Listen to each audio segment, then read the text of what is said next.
বরিশাল বাংলাদেশের দক্ষিণাঞ্চলের একটি প্রধান শহর।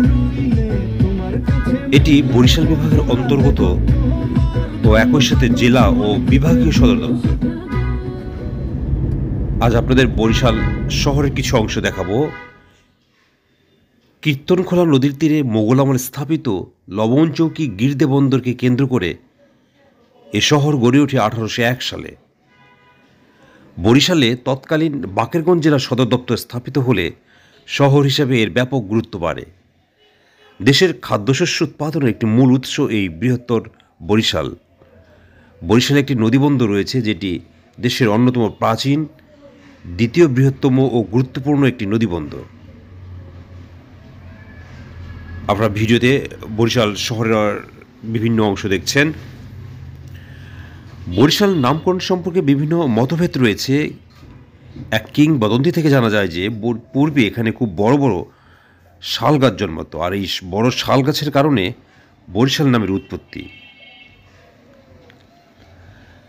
খাল বিল জলাভূমিতে ভরা বরিশালের যাতায়াতের অসুবিধাকে মাথায় রেখে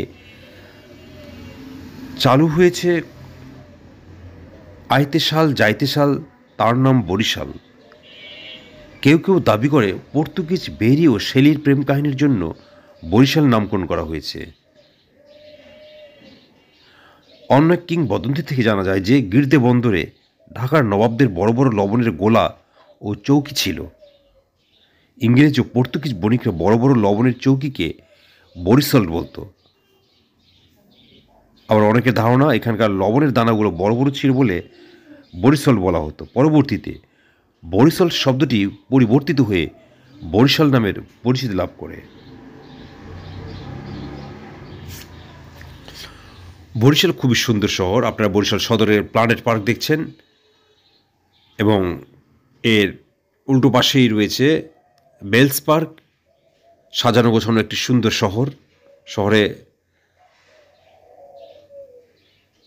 জ্যাম নেই বললেই চলে, এবং বরিশাল শহরে অনেক শিক্ষা প্রতিষ্ঠান রয়েছে এবং দর্শনীয় অনেক জায়গা রয়েছে। আপনারা যারা বরিশাল বেড়াতে যাবেন তারা এই দর্শনীয় সুন্দর জায়গাগুলো ভ্রমণ করবেন। বরিশালে দর্শনীয় স্থানের মধ্যে রয়েছে ব্রজমোহন কলেজ, ব্রজমোহন বিদ্যালয়, বরিশাল জেলা স্কুল। এছাড়া ঐতিহাসিক কয়েকটি মসজিদ রয়েছে বরিশালে।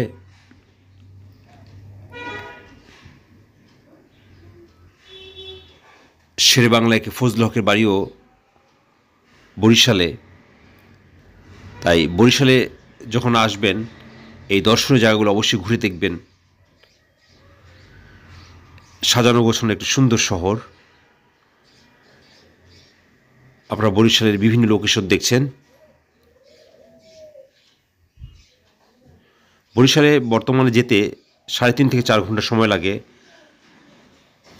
পদ্মা সেতু পার হয়ে বরিশাল শহরে পৌঁছতে 3.5 থেকে 4 ঘন্টা সময়ের মধ্যে আপনি পৌঁছে যেতে পারবেন। বরিশাল শহরের মধ্যেই রয়েছে লঞ্চ টার্মিনাল